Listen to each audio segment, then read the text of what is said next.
Okay lang makina. Dalawa. Ibibirin ko si mama ng cutics. Nanay ko kasi hindi nagaganito. I mean, trusted niya lang mga manicurista. Not herself. Ito na ang bibirin ko kay mama. Eh, paano Violet. Di ba ano yun? Parang pangit ng violet. Ang baho.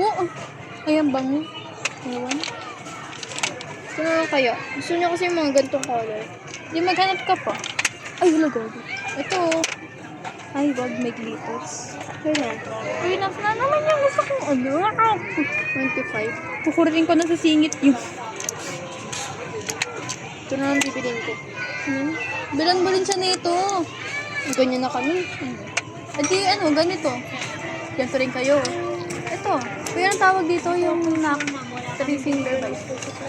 Hindi, pwede na to pala. Bibirin ko rin to. Ano ka na? Baho.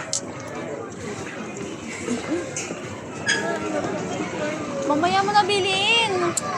Yun na nga. Baka makuha na to eh. Edi, dulo mo. Tapos nakalimutan mo. Wait lang. Nandito Paalala kami. mo yun, ah. Nandun. Paalala mo. Tapos may mga nakakita no. Kuya, saan na si Crisabel? Punta natin siya doon. Where? Ayun pala siya. Tara, magtingin-tingin na tayo mga clothes dun, oh. Loads? Yeah. Loads? Bakit kayo dun? Lika na. Gogo na. Pupunta ka mamaya. Okay.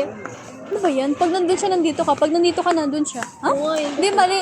Pag nandito ka, nandun siya. Pag nandun Puro siya, baby nandito naman ka. Hindi mo ako nanay. Maghahanap tayo ng ano lang. Pababa. Pababa? Uy, ito. Pababa. 100 pababa para sa regalo niya sa mama niya. Ah, mama niya? Dapat blouse. Tingin tayo dito. Dito. Wait, stop muna.